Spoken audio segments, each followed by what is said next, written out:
John Taylor was a man of action. You could tell that by his walk. And this particular morning, he kind of thought there might be good news in the mailbox. His young bull, Mr. Shorthorn, had just won the grand championship of America's biggest futurity and brought the record price of the year. There's a story connected with this bull, a story close to John Taylor's heart. Yes, it's wonderful to get checks. But Mr. Shorthorn was one bull that meant even more to me than money. I'll never forget the chain of events that started on the day he was calved. I was just coming out of the house on my way to the barn when I saw a car turn into the driveway. I didn't recognize the car, and I wondered who my visitors were. But we have so many people coming to the farm that it didn't seem at all unusual.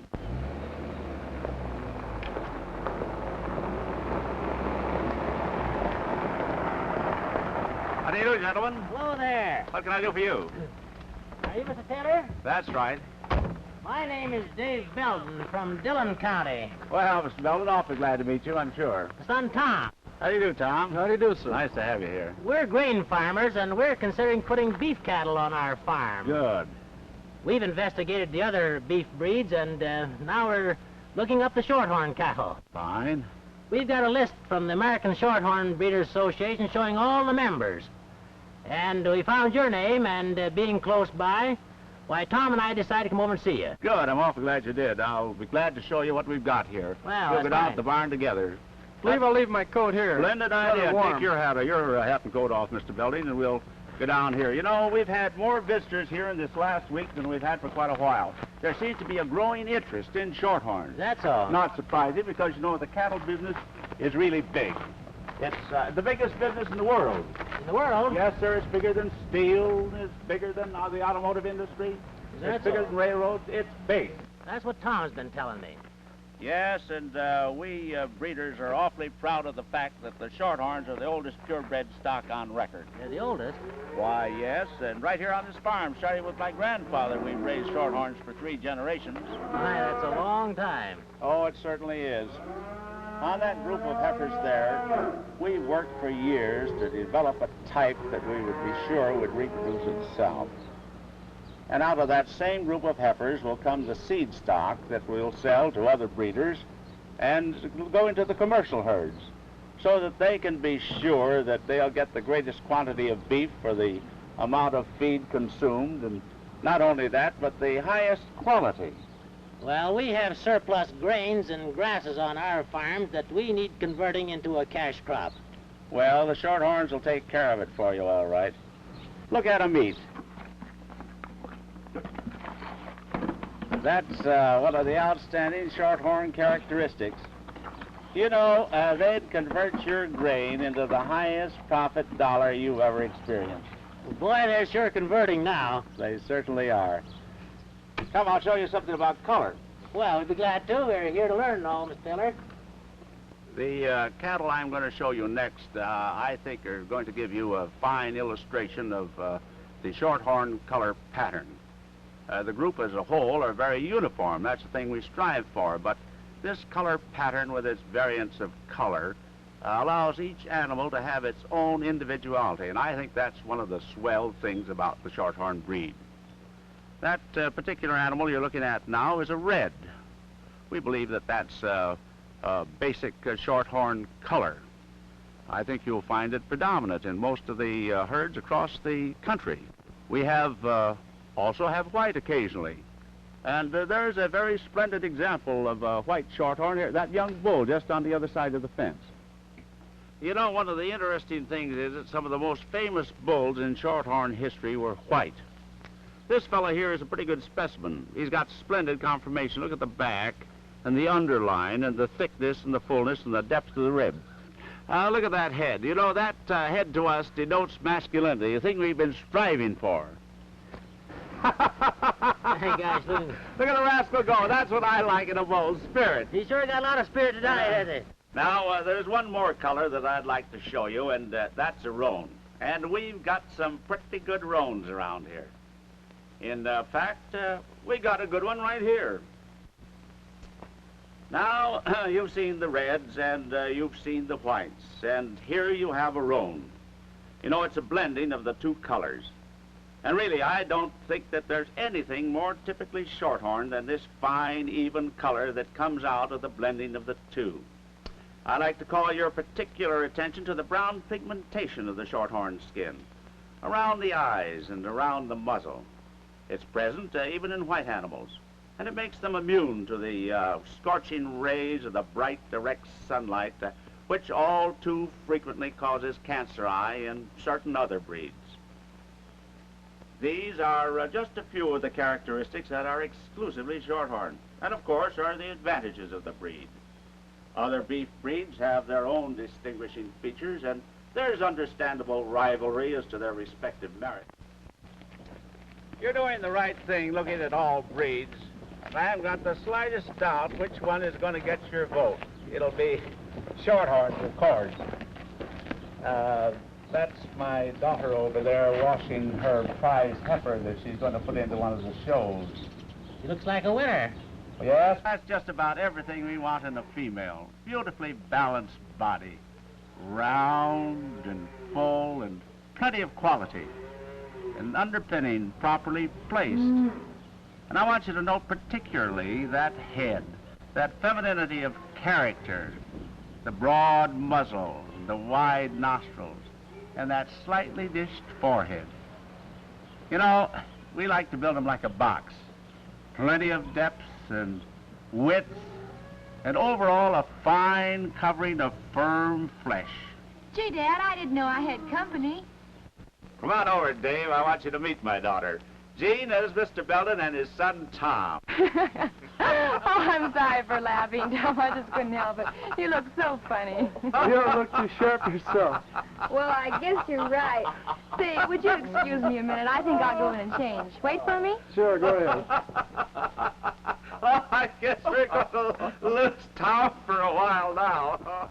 It's a mighty attractive daughter you have there, Mr. Taylor, and she seems mighty interested in the Shorthorn business.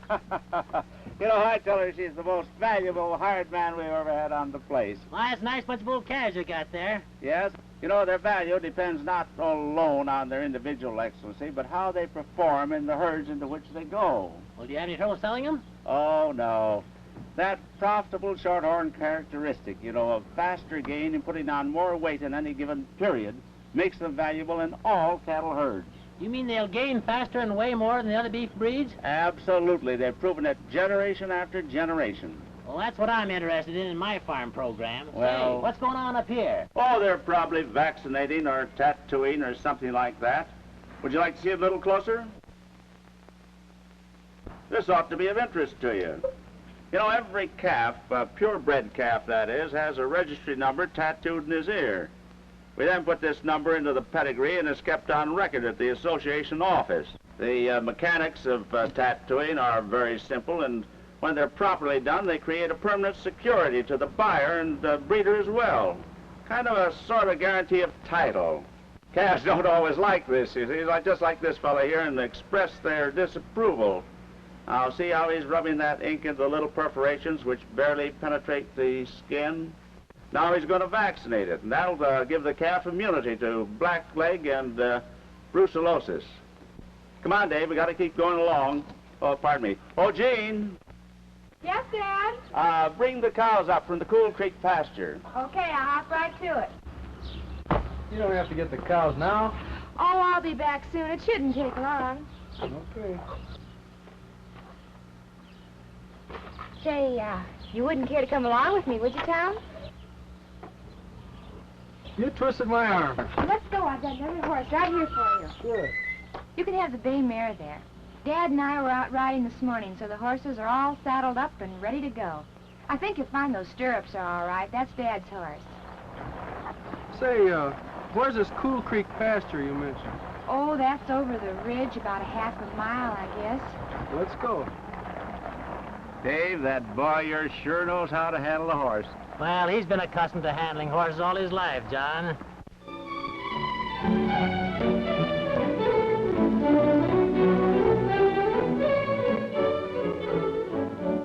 Hello, How have you been handling Shorthorns? Oh, golly, Tom, we've had Shorthorns on our farm as long as I can remember. Is that right? Yeah, in fact, one of the first things that I can recall is my grandfather giving me a little calf, and I used to lead it around all the time. I can remember one time when my pals were getting a good laugh out of my attempts to break my calf to lead. I was only, I'd say about 7 at the time, and pretty inexperienced. But my cousin taught me one of the oldest and most reliable tricks in the cattle business.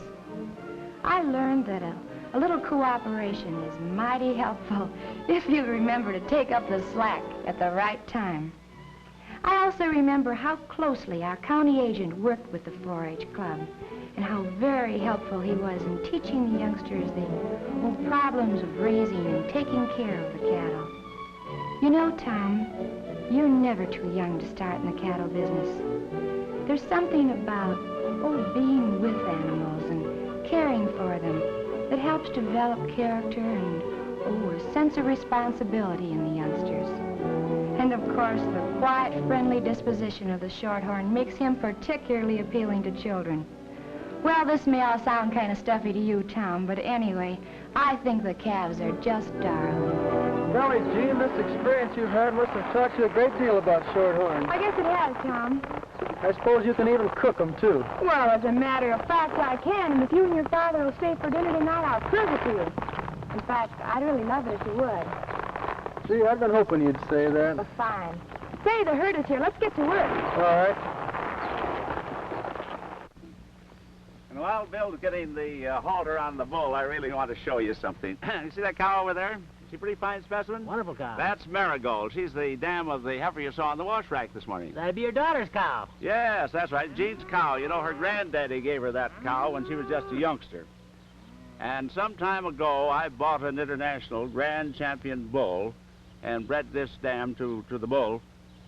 And we're expecting the blessed event almost any day now. Well, Mr. Taylor, I've got your bull here for you. All right, Bill, be right over. And we're expecting Mr. Shorthorn almost any day. Well, that's fine. How are you, Dave, at climbing fences? This one's a lot easier to climb than it is to open. And I suppose you got fences just like this on your farm, haven't you? Oh, Dave, what's the matter? Trouble? You only had one of that on your farm, you'd raise better wheat. Now, here's the bull. I want you to note how broad he is between the eyes, and how short his head is, and how his face is dished. And that broad muzzle. Now, there's a grand head on a grand bull. I think that if you walk around here, you'll get a little pointer, too. Look, that short back. That means we've got good, strong loins. That's where the expensive meat comes. And then down here in his quarter, see how broad he is. That's the round steak, running clear down to his hocks. There's no soup bone there, all meat, all the way down. Good tail set. Here you get a good view of the width of that quarter and the depth from the hooks down here to the flank. That's the way we like them, very deep in body with short legs. His hide is very mellow. It shows he's a good flesher. And that silky finish that proves that he's in good health and fine condition. Take a look at that shoulder there. See how smooth that is, and how it flows into the ribs and up into the neck. Yes, that's a splendid example of a bull, Dave. It's been pretty hot, though, Dave, on you. How'd you like to have a cool drink? Well, that's wonderful. Come on in. I'll get one for you. Well, let me have your hat. Sit down, make yourself comfortable. You know, I was explaining to you, Dave, how careful we were to keep records of all the animals. Well, I've got a binder here in which we keep our pedigrees. And every animal on the farm is registered in this book. Before we get interested in these records, John, I wish you'd give me that drink that you promised me. I'll get you your drink all right. Don't worry about that. And another thing, Dave, every animal in the United States is registered in a similar manner. We keep all those records in Chicago at the headquarters of the American Shorthorn Breeders Association. You know, a pedigree is a guarantee of quality and performance. Way back in 1846, Grover Cleveland helped his uncle, Lewis Allen, establish the first herd book. Gosh, that is a long time ago. It certainly was, and you know, we've got the oldest herd book in the United States. Now that I understand pedigrees, what is this at the bottom of the page? Oh, that's the form for the transfer of ownership. And a record of that is kept down at the National Office exactly the same way as we keep the pedigrees. Have you had a look at this on the wall? Membership certificate. Yes, that's mine, and I'm mighty proud of it. 15,000 active breeders are members of our association at the present time. 15,000? That's big business. Brother, that is big business. And it takes dough to run it. You know, we have to have revenue, and we get our revenue from memberships and our registrations, and that allows the association to sponsor a full program of promotional activity. We have to have incentive premiums for the fairs and expositions for breeding and fat market classifications. And you know, we have some field representatives that not only give assistance and advice to members, but they also cooperate in managing livestock auctions and sales throughout the country. These sales, I tell you, they're of great importance, and sometimes we have thousands of buyers attending and to view the offerings and to make their selections. And sometimes the auction sales are terrifically exciting, and the bidding, if it's sparked up by a good, lively auctioneer, is really keenly competitive. But there's also time for neighborly relaxation and conversation when refreshments are served. And you know, Dave, we not only welcome beginners into this business, but every member of the association tries his best to help him. Well, that's wonderful. Well, and the association does a lot of things, too. For instance, here are some booklets that they publish, very instructive, and I'm sure you're going to find a lot of answers in there to problems that I know you're going to be confronted with. May I have these? I'd like to read them. You bet your life. Take them home. I know you get a lot of stuff out of them. And there's one more thing, Dave. I'd like to give you a complimentary subscription to the Shorthorn World. Well, that'd be wonderful. There it is. Thank you. And by the way, Dave, that little marker in there is right opposite my ad. I take an ad in every issue. And this being a special issue, we sort of spread ourselves with a full page. Why, this is wonderful, and this is a picture of your little bull. That's my bull. I tell you, and isn't it a good picture? It's a wonderful picture. I say, and something else about that magazine. They've got field representatives, just like we have in our association. And those fellows spend their entire time trying to develop a greater market for shorthorns and for pole shorthorns. Pole shorthorns? What's pole shorthorns? Well, there's one right up there on the wall. Why, it doesn't look any different from the rest of them to me. Well, there is a difference. Pole shorthorns are shorthorns that are bred without horns. Strictly an American development that began about 60 years ago from pole sports or mutants that were born naturally hornless. They were evolved as a result of a demand to bypass mechanical dehorning. But otherwise, all the shorthorn traits are present. I think it's generally conceded that hornless animals provide a safety factor in handling that is economically desirable.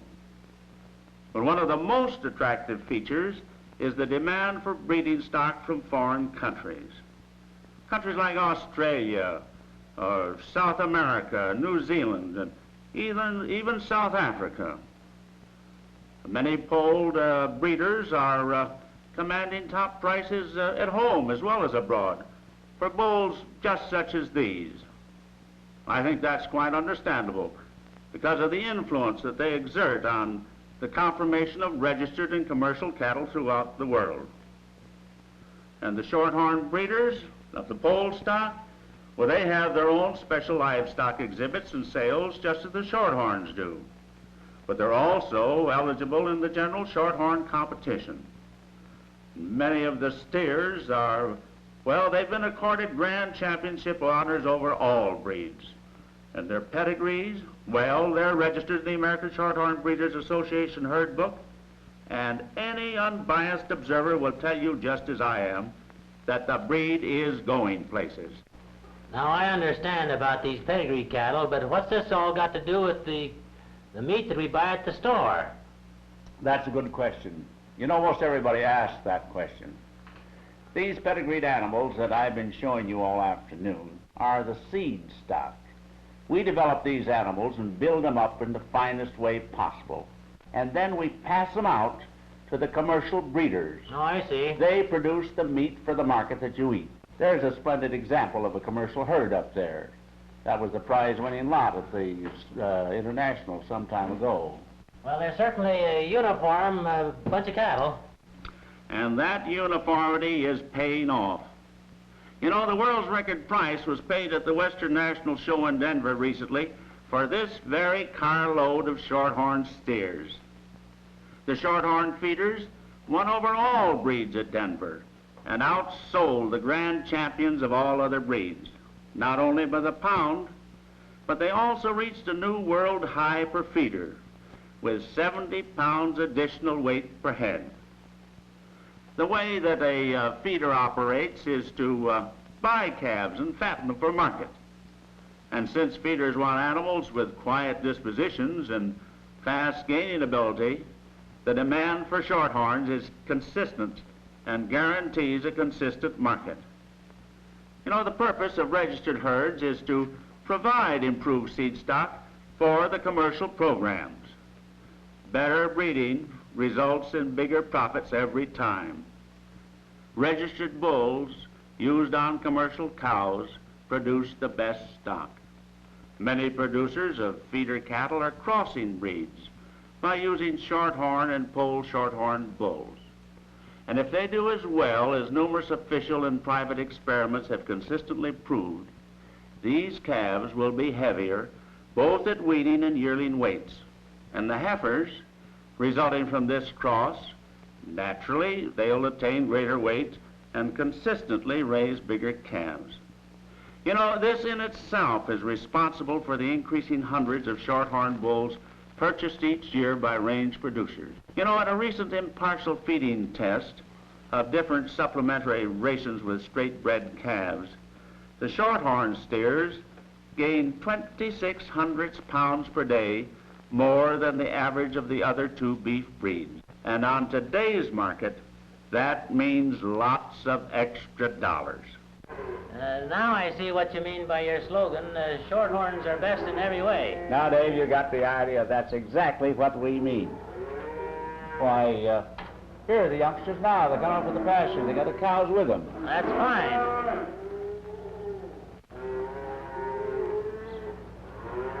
Dave, do you remember that this morning I said I was going to let you in on the secret as to why shorthorns are outstanding? Yes? Well, you just come along with me. I'm going to give it to you right now. Well, that's going to be very interesting.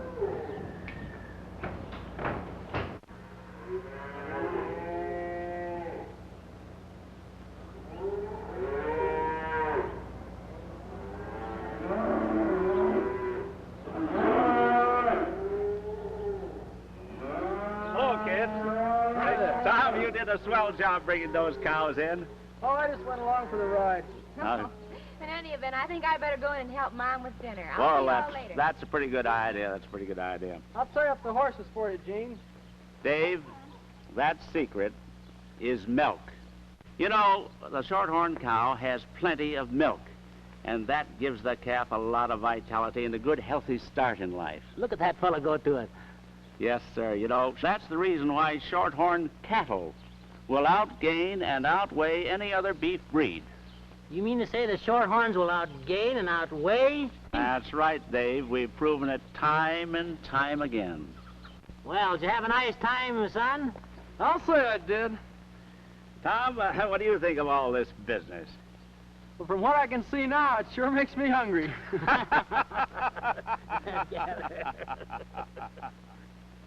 Dave, it's certainly nice to have you here. You know, Mrs. Taylor and myself get a great deal of pleasure out of these visits, and particularly with people that come from off the farm. And Here's what you've been waiting for, everybody. Well, is that I hope it's shorthorn as beef? good as it looks. Shorthorn beef, what else could it be? I imagine you grain farmers get awfully tired of eating cereal morning, noon, and night, don't you? Dave, now we've arrived at the glorious objective of all of this Shorthorn business, meat on the table. You look at that grand eye and note that fine covering. Dave, that Shorthorn beef at its best. So rich, so juicy, and so full of flavor. That's all very true, dear, but we're very hungry. I know, darling. You like the outside cut, don't you? Well, John, I'm sure that Shorthorns are the cattle for me. Dave, I'm awfully glad to hear you say that. Well, they'll fit into the program on our farm so very nicely. I'm sure they will. You know, they fit into any good, practical farm program. Do you think you might enjoy the Shorthorn business, Tom? Yes? I'm sure I'd enjoy the Shorthorn business. I agree with you, John. We have lots of grass, and Shorthorns will convert into a real cash crop for us. Don't you think so, Tom? Huh? Yes, I do. Mr. Taylor, Marigold's about to have her calf. Marigold's going to have her calf. Oh, Dad. Isn't that wonderful? That's what I call good Shorthorn hunting. It always happens at mealtime.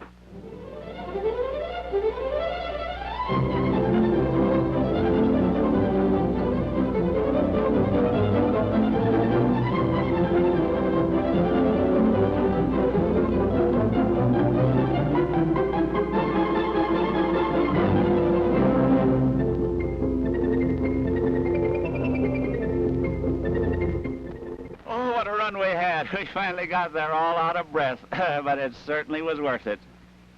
What a day that was. I'll never forget it. And the chain of events that were started. That was the day that Marigold dropped her calf. Oh, and what a calf it was. Oh, that beautiful red coat and that marvelous head. And the way he got up and nursed right away. I knew he was going to be a good doer, and he'd certainly turn out to be a champion. And that was the day that Jean met Tom. Oh, how happy they've been. What a glorious couple they've been. Oh, it's marvelous to see your children getting along so well. My, very few men have thoughts like these to remember. And how fast time passes. Hi there, Dad. How are you? Well. Oh, how are you? Well, this Hello, is Dad. a surprise. Oh, my, I'm so glad to see you. But have I got news for you? What's that? Why, Mr. Shorthorn was the top-selling bull at the National Fraternity. The biggest check I ever received on the farm. Oh, that's my bull. Oh, Dad, I think that's just wonderful. But you forget, Marigold was my cow. Therefore, Mr. Shorthorn was my bull. And this is my check. Well, I'll be. Oh, well, you kids have got a stake in life. You know, I always said that Shorthorns breed prosperity.